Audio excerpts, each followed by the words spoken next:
დანიაში დაგეგმილი ევროპელი მინისტრების შეხვედრებში ქართული ოცნების წარმომადგენლები მონაწილეობას ვერ მიიღებენ. ისინი არ მიიწვიეს. მიზეზი ივანიშვილის პარტიის მიერ ქვეყნის ევროინტეგრაციის პროცესის შეჩერება.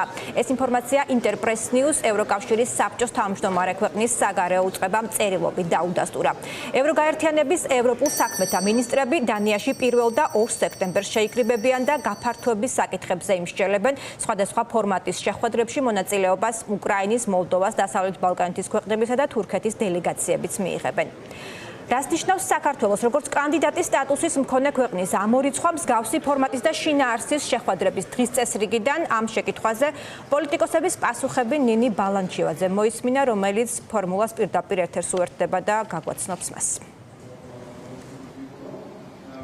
ქართული ოცნების მმართველობის პირობებში სულ უფრო რეალური ხდება შანსი, რომ ოქტომბერში უკვე ევროკავშირის წევრი ქვეყნების მხრიდან იყოს კონკრეტული გადაწყვეტილებები მიღებული და მათ შორის სავარაუდოდ ეს იქნება უვიზო მიმოსვლის შეჩერება. ეს არის ის პირველი განმარტებები, რომელიც დღეს კეთდება ოპოზიციურ პარტიებში. ოპოზიციის შეფასებით ქართულმა ოცნებამ და ბიძინა ივანიშვილმა მთელი ამ დროის განმავლობაში გააკეთა ყველაფერი იმისათვის, რომ დამდგარიყო ეს მოცემულობა, რომ საერთაშორისო დღის წესრიგში აღარ ყოფილიყო საქართველოს საკითხი და ამას ცხადყოფს მათთვის ასევე ის განმარტება, რომელიც გაავრცელა ინტერპრეს ნიუსმა. დანიის საგარეო უწყება განმარტავს, რატომ არ არის მიწვეული კოპენჰაგენში საქართველოს 1-2 სექტემბერს, როდესაც არაფორმალური შეხვედრის ფარგლებში შეიკრიბებიან ევროკავშირის წევრი ქვეყნების ევროპის საბჭოს მინისტრები და ამ შეხვედრებს დაესწრებიან როგორც უკრაინის, მოლდოვის, დასავლეთ ბალკანეთის, ასევე თურქეთის წარმომადგენლები, თუმცა მათ გვერდით არ იქნება საქართველოსდან არავინ. ეს ყველაფერი კი ოპოზიციური პარტიებისთვის ცხადყოფს ერთს, რომ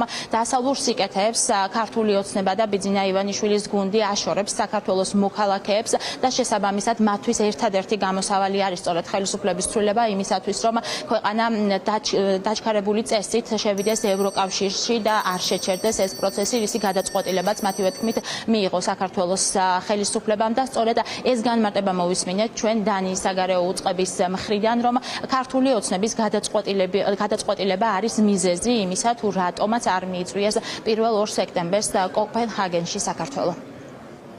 დანიაში ტარდება ევროპის ლიდერების შეხვედრა, რომელიც ეძღვნება ევროკავშირის გაფართოების საკითხს და სადაც სამწუხაროდ საქართველოს ვერ ხვდება ერთი მარტივი მიზეზის გამო, ვინაიდან ქართულმა ოცნებამ თავად გამოაცხადა, რომ 2028 წლამდე ისინი არ აპირებენ არაფრის გაკეთებას ევროკავშირში ინტეგრაციის კუთხით. ევროპა აღარ ეპატიჟება საქართველოს, რაც იმას ნიშნავს, რომ კანდიდატის სტატუსი, რომელსაც ჯერ კიდევ ინარჩუნებს საქართველოს, შეიძლება უახლოეს მომავალში საერთოდ ოფიციალური სახეც მიიღოს და ოქტომბერში როდესაც მინისტერიალი არის დანიშნული, სწორედ ამ მინისტერიალზე გადაწყდეს საქართველოს საკითხი, ოფიციალურად შეურჩევდეს კანდიდატის სტატუსი. უკვე მეორეჯერ ხდება, რომ ყველას ეპატიჟებიან გარდა საქართველოსი, პოლონეთმა არ დაპატიჟა როგორც თავმჯდომარე ქვეყანამ საქართველოს, ეხლა უკვე დანიამაც იგივე მიდგომა გააგრძელა.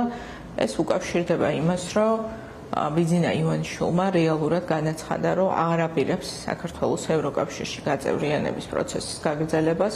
სრულ იზოლაციას, სრულ მოწყვეტას დასავლური სამყაროსგან ნიშნავს ივანიშვილის ბანდის ხელისუფლებაში ესე მათადემიტაციებულად, მაგრამ დარჩენა, ხო, რეალურად, რაც არის საკმაოდ უდიდესი საფრთხის შემცველი ჩვენი ქვეყნის სახელმწიფოებრიობისთვის და ამიტომაც არის აუცილებელი, რომ მოხდეს ძალიან მალე ამ სისტემის დემონტაჟი, რომ კიდევ უფრო მეტი ზიანი არ მიაყენონ ჩვენ არა მხოლოდ დასავლურ პერსპექტივას და მომავალს და სიკეთებს, არამედ ზოგადად ჩვენ სახელმწიფოებრიობას. საქართველოს ეგრეთ წოდებულმა პრემიერმა კობახიძემ დაანონსა, რომ 2028 წლამდე შეჩერებულია საქართველოს ევროინტეგრაციისკენ მიმავალი გზა. აქედან გამომდინარე, ეს არის სრულიად ადეკვატური შეფასება, რომ ის შემდგომში სამიტებზე და ესეთ მასშტაბურ ღონისძიებებზე ევროპის ქვეყნებში არ იქნება მიწვეული. სამაგიეროდ დღეს არის თურქეთში გაეროს სამიტზე წარმოდგენილი, იქ სადაც რუსეთიც ერთ-ერთი მომხსენებელია. დანია არის ევროკავშირის თავმჯდომარე ქვეყანა და გადაწყვეტილება უკვე არის მიღებული საქართველოსთან დაკავშირებით, როდესაც კოპენჰაგენში შეიკრიბებიან 1-2 სექტემბერს ევროკავშირის წევრი ქვეყნების ევროპული საბჭოს მინისტრები, ევროპის საბჭოს მინისტრები. ამ შეხვედრას სწორედ საქართველოსდან არც ერთი მათგანი არ დაესწრება. ეს გადაწყვეტილება პარტნიორებმა მიიღეს იმ კურსიდან გამომდინარე, რაც აქვს არჩეული ქართულ ოცნებას.